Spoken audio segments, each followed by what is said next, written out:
নমস্কার বন্ধুরা, সবাই কেমন আছো? আশা করি ভালো আছো। আমিও ভালো আছি। আজ পৌষ সংক্রান্তি। আমি ভিডিওটা দিতে একটু দেরি করলাম। পৌষ সংক্রান্তির দিন আমি কি করেছিলাম সেটাই আজকে তোমাদের সঙ্গে শেয়ার করব। প্রথমে সকালবেলা উঠে স্নান করতে যাব গঙ্গায়। আমার বাগবাজারে যেহেতু বাড়ি, আমি বাগবাজার গঙ্গায় গেছিলাম, সেটাই আজকে তোমাদের সঙ্গে শেয়ার করছি। সকালবেলা উঠেই দুজনে মিলে স্নান করার জন্য গঙ্গার দিকে হাঁটা শুরু করলাম। এবার যখন গঙ্গার সামনেটায় এসে দেখছি প্রচুর ভিড়।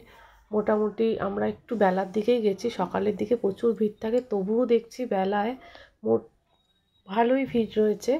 যাই হোক, অতটা ভিডিও আমি সামনে থেকে করিনি। গঙ্গার সামনেটা এসে একটুখানি মন্দিরটা দেখিয়ে দিই তোমাদেরকে। এই শিব মন্দিরটাতে সবাই স্নান করে জল ঢালে। আর এই দুপাশে যে দুটো জায়গা দেখতে পাচ্ছ, এই দুদিকে হচ্ছে বাৎসরিক কাজ বা এই হলে এই পাশে পুরোহিত থাকে, এখানে পুজো হয়। আর এই যে শিব মন্দিরটা, এখানটায় সবাই স্নান করে গঙ্গা থেকে পুজো দিয়ে দেয়। আর এখানে সব শ্রাদ্ধের কাজ হয়। যাই হোক বন্ধুরা, এবার স্নান করতে বর্মশাই নেমে গেছে। আমি স্নানের ভিডিওটা তুলতে পারিনি, এত ভিড় ছিল। যাই হোক, ছেলেদের ঘাটে ও করেছে আর আমি করেছি আমাদের মেয়েদের যে ঘাটটা আছে এখানে। স্নান করে একাই ভিডিওতে শ্যুট করে নিলাম, একটু তোমাদের শেয়ার করে দিই। মা গঙ্গা দর্শন করে দিলাম। যাই হোক, তারপর আমরা চলে এলাম মূলো দিয়ে পুজো দেওয়ার জন্য। মূলো দিয়ে পুজো দেবো, সেই জন্য এখান থেকে মূলো, ফল, মিষ্টি যাই কিনে এবার মন্দিরে আমরা গিয়ে দেওয়ার জন্য দাঁড়ালাম। মোটামুটি মন্দিরটা ফাঁকাই ছিল। এখানে আমরা পুরোহিত এই ঠাকুরমশাইয়ের কাছে আমরা সব পুজো করি, তাই জন্য এখানেই আসলাম। এখানে দেখিয়ে দিচ্ছি জগন্নাথ, বলরাম, সুভদ্রা আছে, ভোলেনাথ আছে। আমি একটু ভোলেনাথের মাথায় একটু জলও দিয়ে দিলাম। তারপরে ঠাকুরমশাই টিকা পরিয়ে দিচ্ছিল। একটু ভিডিও করতে গিয়ে বললে আগে টিকাটা দিয়ে দাও। তারপর আমরা বেরিয়ে পড়লাম।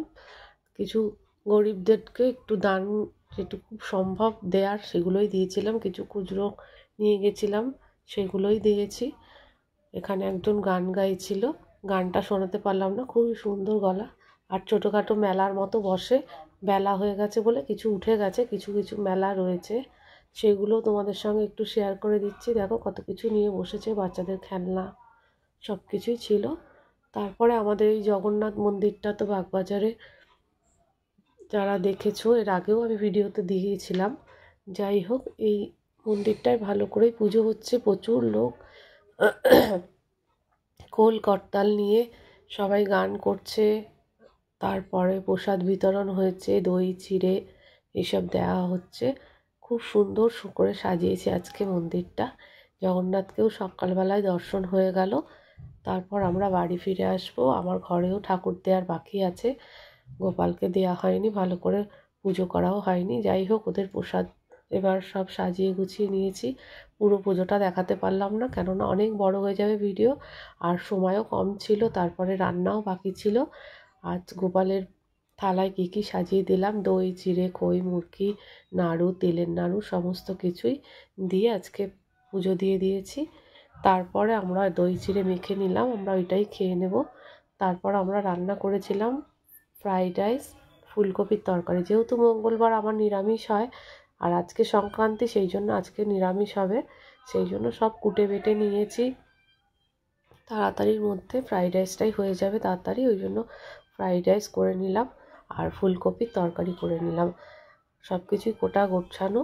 এবার শুধু রান্নারই যেটুকু বাকি সেটুকুই করে নেব। ভিডিওটা যদি ভালো লাগে বন্ধুরা, তাহলে লাইক, শেয়ার, কমেন্ট করতে ভুলো না, পাশে থেকো। আমার রান্না কমপ্লিট হয়ে গেছে, রাইস হয়ে গেছে, ফুলকপিও হয়ে গেছে, সবটাই তোমাদের সঙ্গে শেয়ার করলাম। পুরো ভিডিওটা দেখার জন্য অসংখ্য ভালোবাসা পুরনো বন্ধুদের জন্য। আর নতুন যারা রয়েছে তারা সাবস্ক্রাইব করে আমার পাশে থেকো, আমিও তোমাদের পাশে আছি। ভিডিও দেখার জন্য অসংখ্য ভালোবাসা বন্ধুদের। তোমাদের মকর সংক্রান্তি কীভাবে কাটালে সেটাও জানিও, কমেন্ট বক্সে একটু কমেন্ট করে বলো আজ ভিডিওটা কেমন লাগলো। সবটা মিলিয়ে আজকে আমি যা করেছিলাম সবটাই তোমাদের সঙ্গে তুলে ধরলাম। যদি ভিডিওটা ভালো লাগে, আবারও বলছি, লাইক, শেয়ার, কমেন্ট করতে ভুলো না বন্ধুরা, পাশে থেকো। অনেক ভালোবাসা। আমার থালিটা আমি তোমাদের সঙ্গে শেয়ার করছি।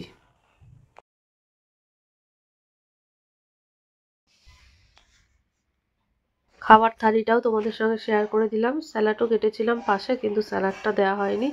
যাই হোক, ভিডিওটা যদি ভালো লাগে তাহলে লাইক শেয়ার কমেন্ট করতে ভুলো না বন্ধুরা। আজকে ভিডিওটা আমি এই অবধিই রাখলাম। ভালো থেকো, সুস্থ থেকো। অনেক অনেক ভালোবাসা রইল তোমাদের জন্য।